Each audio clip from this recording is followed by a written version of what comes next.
दोस्तों स्वर्गीय बाला साहब ठाकरे जी ने अपने एक स्पीच में कहा था कि मैं अपनी शिवसेना को कभी कांग्रेस नहीं होने दूंगा। जरा सुनिए इस स्पीच को। ये मैं मेरी शिवसेना की कांग्रेस नहीं होना दूंगा, नहीं, कभी नहीं। और मुझे जब ये मालूम होगा कि हो रही है तो I will close my shop. लेकिन उनके जाने के बाद उनके बेटे ने कांग्रेस के साथ मिलकर सरकार बनाई। कहने का तात्पर्य दोस्तों यह है कि इतिहास गवाह रहा है कि मेन लीडर के जाने के बाद फॉलोअर्स ने कहीं ना कहीं लीडर की फिलोसॉफी को तोड़ मरोड़ के उसको अपने हिसाब से ढालने की कोशिश की है। और बुद्ध धर्म भी कहीं ना कहीं इसी का एक एग्जाम्पल है। दोस्तों कभी भी गौतम बुद्ध ने खुद से ऐसा दावा नहीं किया था कि मैं किसी भगवान का अवतार हूं या मेरी बताई हुई टीचिंग्स को किसी बुक में लिख करके उसका एक धर्म बनाया जाए। लेकिन उनके फॉलोअर्स ने ऐसा किया। ये कुछ ऐसा ही है जैसे साईं बाबा को कुछ लोगों ने साईं राम बनाकर भगवान बना दिया, जबकि खुद साईं बाबा ने कभी भी भगवान होने का दावा नहीं किया था। दोस्तों एक सबसे इंपॉर्टेंट चीज नोट करने वाली यह है कि गौतम बुद्ध ने अपनी फिलोसॉफी को खुद से किसी बुक में नहीं लिखा। ऐसा उन्होंने क्यों किया ये मैं आपको इस वीडियो के एंड में बताऊंगा। कई सारे हिस्टोरिकल प्रूफ्स दूंगा और कई सारे ट्रूथ्स भी रिवील करूंगा, तो पूरा वीडियो एंड तक जरूर देखिएगा। एक चीज सबसे इंपॉर्टेंट नोट करने वाली यह है कि गौतम बुद्ध के जाने के बाद कुछ सेंचुरीज बाद उनके फॉलोअर्स ने वर्ल्ड में अलग अलग जगह पर बुद्धिज्म को बुक्स में लिखना शुरू किया। और आपको ये जरूर देखने को मिलेगा कि जिन भी कंट्रीज में बुद्धिज्म डोमिनेटेड है, लाइक जापान में आप देखेंगे, थाईलैंड में देखेंगे और तिब्बत या श्रीलंका में भी जहां पर बुद्धिज्म फॉलो होता है, अगर आप देखें तो सब जगह बुद्धिज्म को फॉलो करने के तौर तरीके अलग अलग है। जैसा कि मैंने कहा कि उनके फॉलोअर्स ने अपने हिसाब से उसे ढालने की कोशिश की। अगर आप थाईलैंड में जाएंगे तो आपको कई सारे रामायण के कैरेक्टर्स यानी हिंदुइज्म के जो गॉड्स है वहां पर देखने को मिलेंगे। जापान में आपको कई जगह सरस्वती की मूर्तियां देखने को मिलेंगी। तिब्बत में दोस्तों जो बुद्धिज्म फॉलो होता है उसमें आपको यज्ञ जो प्रक्रिया है वो देखने को मिलेगा, जो हिंदुइज्म का एक पार्ट है। लेकिन दोस्तों भारत में जो बुद्धिस्ट है, सो कॉल्ड अंबेडकरवादी, उनका ऐसा मानना है कि ये जो हिंदुइज्म है ये बुद्धिज्म से अलग है, इनमें कोई रिलेशन नहीं है। तो आइए दोस्तों हम इस क्वेश्चन को थोड़ा इलॉबरेट करते हैं और हिस्टोरिकल बैकग्राउंड के जरिए समझते हैं क्या सचमुच ये जो बुद्धिज्म है ये सनातन संस्कृति का हिस्सा नहीं है, क्या ये कोई अलग ही चीज है। आइए मैं आपको इसे एक एक करके विथ प्रूफ्स रिवील करता हूं। दोस्तों अगर आप में से किसी को पॉलिटिशियन, म्यूजिशियन, क्रिकेटर, एक्टर वगैरह बनना हो तो जरूर आप लोगों ने इन चीजों को पहले कहीं देखा होगा, फिर उसका अनुभव किया होगा, फिर डिसाइड किया होगा कि हाँ मुझे इसमें इंटरेस्ट है, मुझे ये चीज करनी चाहिए।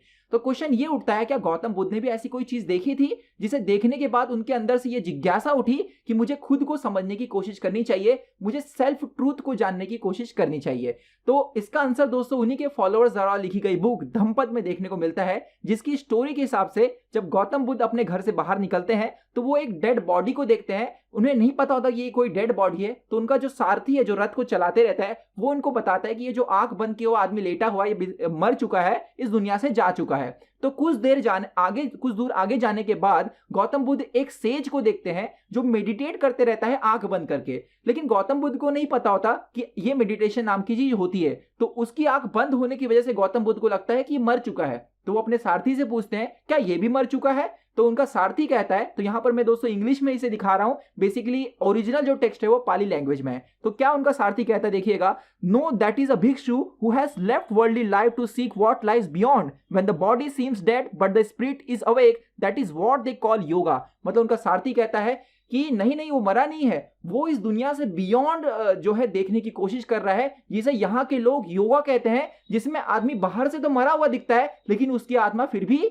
जागी हुई होती है। तो दोस्तों यहां से गौतम बुद्ध को जिज्ञासा उठती है कि भाई ये चीज है क्या, मुझे भी सत्य को जानने की कोशिश करनी चाहिए। और फिर उसके बाद वो घर भी सब छोड़ करके निकल पड़ते हैं सत्य की तलाश में। दोस्तों अगर आप ऑब्जर्व करेंगे एशियन इंडिया में किसी को भी कोई चीज सीखनी होती थी तो वो किसी गुरु के पास जाता था। तो सवाल ये उठता है क्या गौतम बुद्ध भी किसी गुरु के पास गए थे मेडिटेशन सीखने के लिए, या उन्होंने सारी चीजें खुद से डिस्कवर की थी। सो इसका आंसर है दोस्तों यस। वैशाली नाम का एक जगह जो बिहार में स्थित है, वहां पर गौतम बुद्ध अलारा कलमा के पास जाते हैं मेडिटेशन सीखने के लिए, जहां पर अलारा कलमा उन्हें ध्यानिक स्टेट नाम का मेडिटेशन सिखाते हैं, जिसे स्फीयर ऑफ नथिंगनेस भी कहा जा सकता है।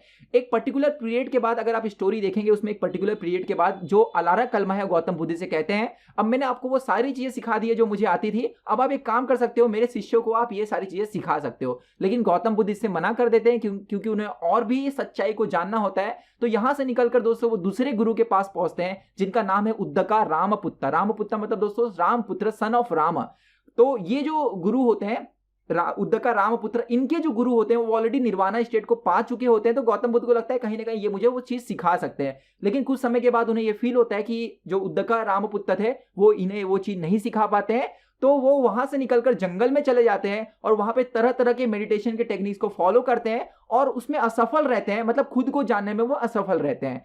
फिर वहां से निकल के दोस्तों वो एक पीपल के पेड़ के पास पहुंचते हैं और ये ठान लेते हैं कि मैं यहां से तब तक नहीं उठूंगा जब तक मुझे रियलिटी यानी सच का पता ना चल जाए। और दोस्तों फिर वो उस पीपल के नीचे, पेड़ के नीचे बैठते हैं कई हफ्तों तक और फिर उन्हें ऐसा कहा जाता है कि जो एनलाइटमेंट है, जो सच्चाई है इस ब्रह्मांड की, जिसे ब्रह्म ज्ञान भी आप कह सकते हैं, उसकी उन्हें प्राप्ति होती है। और दोस्तों ये जो टेक्निक उन्होंने अपनाया था कि ठान कर एक जगह पर बैठ जाना और तब तक नहीं हिलना जब तक उन्हें वो चीज ना मिल जाए जो वो चाहते हैं, इसे एशियन इंडिया में हठ योग कहा जाता था। तो सवाल दोस्तों ये उठता है कि गौतम बुद्ध ने ये जो हठ योग का यूज करके सच्चाई को जाना था, रियलिटी को समझा था, एनलाइटमेंट के स्टेट को अचीव किया था, ये उन्होंने खुद डिस्कवर किया था या ये सारी चीजें एशियन इंडिया में पहले से चली आ रही थी, कई लोगों ने ऑलरेडी इस चीज को अचीव कर लिया था? तो इस चीज को दोस्तों हम कुछ हिस्टोरिकल प्रूफ्स के जरिए समझेंगे।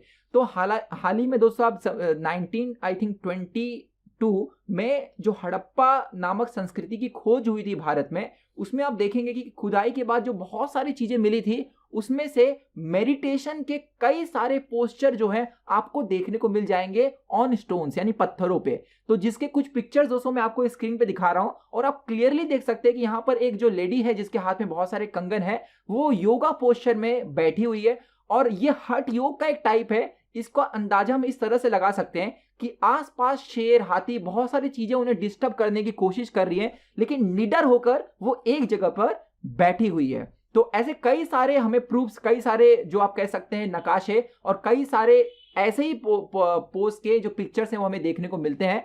साउथ इंडिया में दोस्तों एक स्केलेटन जो मिला है, जो जिसकी कार्बन डेटिंग के बाद पता चला है वो लगभग 500 BC के करीब है, जिसमें आप देख सकते हैं कि ये जो स्केलेटन है ये एक पद्मासना जो एक कह सकते हैं योगा का एक दोस्तों पोस्चर होता है, उस स्टेट में आपको ये जो स्केलेटन है वो देखने को मिल सकता है, जो मैं आपको स्क्रीन पे दिखा रहा हूं। तो यहां से कहीं ना कहीं ये समझ में आता है कि ये जो योगा की पद्धति थी, जो मैंने आपको गौतम बुद्ध की स्टोरी के जरिए भी बताया, ये बहुत पहले से ही चली आ रही थी, इसमें कुछ नया नहीं था। हाँ, लेकिन ये जरूर हम दोस्तों कह सकते थे कि गौतम बुद्ध ने जो महसूस किया था या अनुभव जो किया था वो जरूर नया था, जो उनके फिलोसॉफी में देखने को मिलता है। तो और आप दोस्तों इसे एशियन इंडिया में भी देख सकते हैं कि अलग अलग सेजेस, चाहे वो पतंजलि हो, चाहे वो बड़े बड़े जो उपनिषद लिखने वाले ऋषि मुनि हो, उन्होंने जो ये सेल्फ अवेकनिंग आप कह सकते हैं स्टेट है, इसे अचीव करने के बहुत अलग अलग मेथड बताए हैं।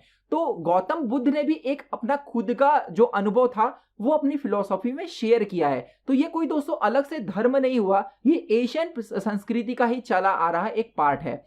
दोस्तों गौतम बुद्ध ने एनलाइटमेंट के बाद अपने कुछ शिष्यों को जो भी उन्होंने अनुभव किया था, जिस निर्वाणा स्टेट पे पहुंचे थे, वो टीच करना शुरू किया।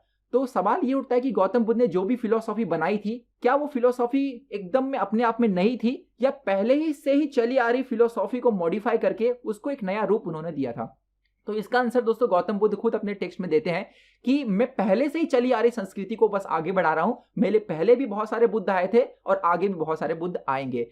तो अगर दोस्तों हिस्टोरिकली अगर हम इस चीज को प्रूव करना चाहे कि गौतम बुद्ध की जो फिलोसॉफी है वो प्रीवियस फिलोसॉफी का ही बस मॉडिफिकेशन, एक नया रूप है, तो इसके लिए दोस्तों मैं कुछ आपको प्रूफ्स यहाँ पर स्क्रीन पर दिखाना चाहूंगा। अब दोस्तों बहुत सारे हिस्टोरियन और रिसर्चर ये मान चुके हैं कि 108 उपनिषद में से 2 जो उपनिषद है वो बुद्धा के पहले से एग्जिस्ट करते थे। तो ये 2 उपनिषद का दोस्तों नाम है बृहदारण्यक उपनिषद एंड चांडोक्य उपनिषद, जिसमें से बृहदारण्यक उपनिषद के 4.4.5 एंड 4.4.6 हिम्न्स को अगर आप पढ़ेंगे तो क्लियरली यहाँ पर कर्म थ्योरी को एक्सप्लेन किया गया है, जो दोस्तों बुद्धिज्म में फॉलो किया जाता है और गौतम बुद्ध की टीचिंग में भी आप क्लियरली देख सकते हैं। एंड चांडोक्य उपनिषद के 3.17.4 के टेक्स्ट को अगर आप पढ़ेंगे तो यहाँ पर लिखा गया है, अथ यतपो दान मार्ज वह महिषा सत्य वचन मितिता अस्य दक्षिणा। इसका मतलब है तपस यानी मेडिटेशन, दान यानी चैरिटी, अर्जवा यानी सिंसियरिटी, अहिंसा यानी नॉन वायलेंस, सत्य वचनम यानी टेलिंग द ट्रूथ,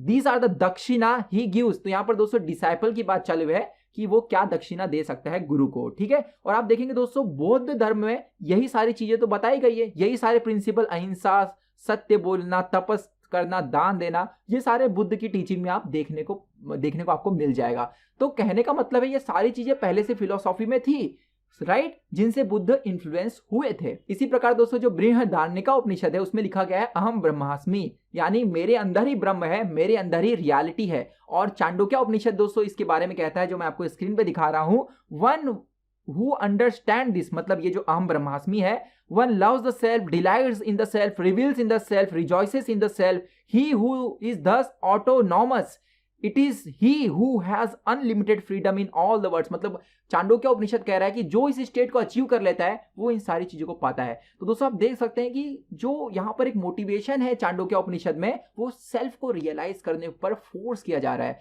तो एक आप ये भी यहाँ पर देख सकते हैं कि उस समय का दोस्तों जो दौर था उसमें मैक्सिमम जो लोग थे वो कहीं ना कहीं सेल्फ को रियलाइज करने की कोशिश कर रहे थे, जिसमें से बुद्ध भी एक उन्हीं का पार्ट थे। तो जरा आप खुद सोचिए, क्या बुद्धिज्म दोस्तों कोई एक धर्म है अलग से, या सनातन संस्कृति का ही एक हिस्सा है?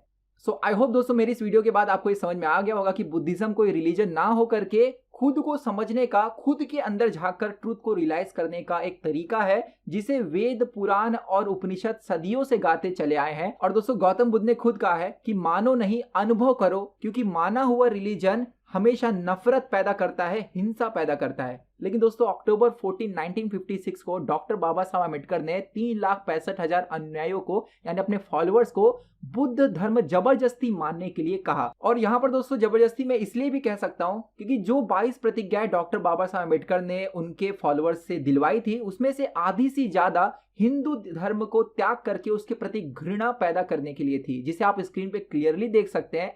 तो मैं यहाँ पर कोई हेट नहीं फैलाना चाहता, मैं बस इतना बताना चाहता हूँ कि दोस्तों सत्य को सिर्फ अनुभव किया जा सकता है। और इसलिए शायद गौतम बुद्ध ने कोई बुक नहीं लिखी खुद से, क्योंकि वो खुद चाहते थे कि लोग इसका अनुभव करें, ना कि बुक में पढ़कर उसे मान ले। इसलिए दोस्तों बुद्ध को समझने के लिए साधना की जरूरत है, जो सनातन संस्कृति का अभिन्न अंग है। इसके साथ ही दोस्तों मैं अलविदा कहना चाहूंगा। जय हिंद, जय सनातन। मैं तस्वीर को इसके निहारूं मैं, जब जब भी इसे पुकारूं मैं, तस्वीर को इसके निहारूं मैं। ओ मेरा शाम आ जाता मेरे सामने, ओ मेरा शाम आ जाता मेरे सामने।